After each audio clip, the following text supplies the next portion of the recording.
Indonesia saat ini masih dihadapkan dengan berbagai macam isu global yang terjadi di tengah masyarakat. Isu global tersebut bisa dalam bentuk korupsi, berita bohong, cybercrime, pencucian uang, dan narkotika. Narkotika sebagai salah satu isu global yang paling sulit untuk dihilangkan dan sangat mengancam perkembangan seluruh generasi. Berdasarkan sumber dari bnn.go.id, narkotika adalah zat atau obat baik yang bersifat alamiah, sintetis, maupun semi-sintetis yang dapat menimbulkan efek penurunan kesadaran, halusinasi, serta daya rangsang. Sedangkan menurut UU Narkotika Pasal 1 Ayat 1, narkotika merupakan zat buatan ataupun yang berasal dari tanaman yang memberikan efek halusinasi, menurunnya kesadaran, serta menyebabkan kecanduan.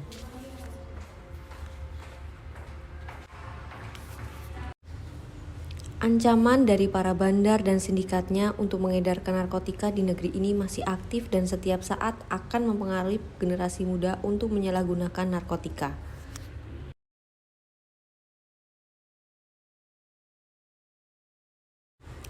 Keinginan untuk mencoba, ingin tampil, kurang percaya diri, tekanan, diancam, sehingga dapat menyebabkan kita terjerumus dalam penyalahgunaan narkoba.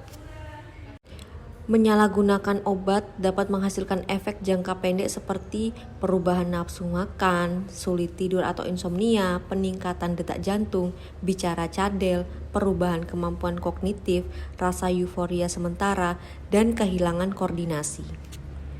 Sedangkan efek dari penggunaan jangka panjangnya dapat menyebabkan depresi, kegelisahan, gangguan panik, peningkatan agresi, paranoia, dan halusinasi.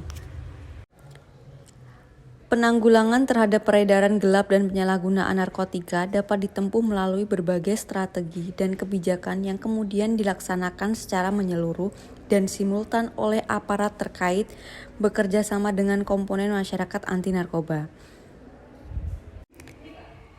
Pencegahan dari sektor umum dapat dilakukan penanggulangan terhadap peredaran narkoba diantaranya memperluas dan meningkatkan kekuatan antar negara agar terlibat dalam penanganan permasalahan narkoba internasional.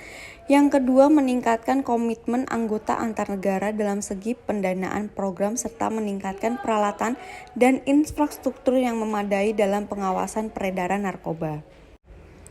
Melalui pendidikan, dapat dilakukan kegiatan kampanye anti-narkoba, sosialisasi dan pendekatan persuasif, terutama di antara para generasi muda, sehingga pemahaman akan bahaya ancaman narkoba dapat terbentuk di kalangan generasi muda.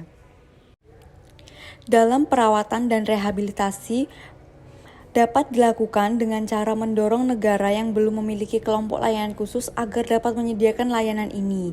Yang kedua, mendorong dan memohon agar setiap negara memperkuat sistem informasi rehabilitasi dan perawatan penyalahgunaan narkoba.